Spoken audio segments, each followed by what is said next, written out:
이재명 더불어민주당 대표가 위증교사 혐의로 기소된 사건의 1심 선고가 오는 25일 예정되어 있으며 이에 따라 법정 구속 가능성 여부가 정치권에서 뜨거운 쟁점으로 부각되고 있습니다.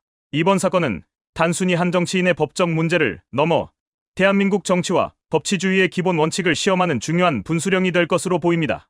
여야는 체포동의안의 유효성을 둘러싸고 첨예한 입장 차이를 보이며 공방을 이어가고 있으며 법조계 내부에서도 이를 둘러싼 다양한 의견이 존재합니다.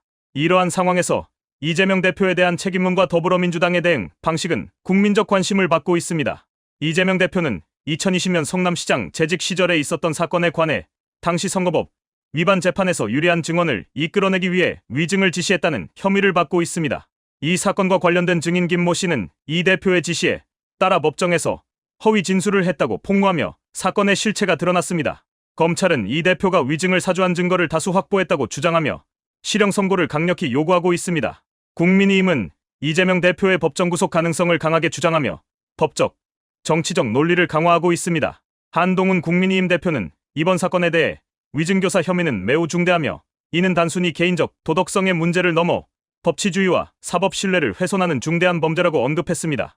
한 대표는 특히 지난해 9월 국회에서 체포동의안이 가결되었기 때문에 이번 판결에서 별도의 동의 없이 법원이 법정 구속을 결정할 수 있다고 주장하였습니다. 한동훈 대표는 또한 위증을 실행한 김모 씨조차 유죄를 인정받고 형을 선고받은 상황에서 이를 지시한 이재명 대표는 더 무거운 처벌을 받을 수밖에 없다고 지적하며 이 사건이 국민적 관심과 공정한 판결의 필요성을 환기시키는 계기가 되어야 한다고 강조했습니다. 국민의힘 주진우 법률자문위원장 역시 모든 국민이 법 앞에 평등하다는 원칙에 따라 야당 대표라고 해서 법정 구속을 피할 이유는 없다며 법적 절차의 공정성을 강조했습니다. 국민의힘은 이재명 대표의 위증교사 혐의에 대해 체포동의안이 이미 국회를 통과한 만큼 별도의 절차 없이 법정 구속이 가능하다는 입장을 고수하고 있습니다. 주진우 위원장은 국회가 체포동의안을 표결한 이유는 국회의원이 정치적 탄압을 받을 가능성을 방지하기 위해서였으며 동의안이 가결된 이후에는 추가 동의가 필요 없다는 점이 법적 논리로 맞는다고 설명했습니다.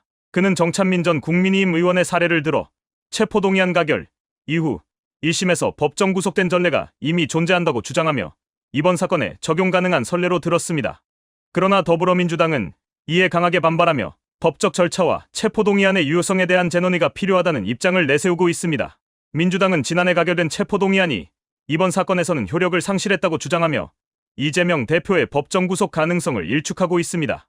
박수현 더불어민주당 의원은 법정 구속 가능성에 대한 주장은 명백히 정치적 공세로 사실에 기반하지 않은 악의적인 발언이라고 비판했습니다. 김지호 더불어민주당 부대변인 역시 법적 판단은 사법부가 할 일이지 여권이 미리 결론을 내리고 정치적으로 이용하는 것은 부적절하다며 한동훈 대표의 발언을 강하게 비판하였습니다.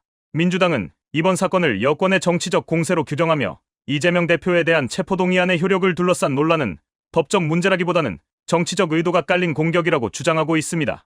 법조계에서는 실형 가능성을 인정하면서도 1심에서의 법정 구속은 가능성이 낮다는 의견이 우세합니다. 부장판사 출신의 한 변호사는 일반적으로 정치인의 경우 1심에서는 다툴 기회를 주기 위해 법정 구속이 이루어지지 않는 경우가 많다고 분석하며 이재명 대표 사건도 이와 비슷한 맥락으로 처리될 가능성을 제기했습니다. 그는 정찬민 전 의원의 사례는 이재명 대표 사건과 상황이 다르며 해당 사례를 이번 사건에 그대로 적용하기는 어렵다고 설명했습니다. 이재명 대표의 위증교사 혐의는 그 자체로 심각한 사안입니다.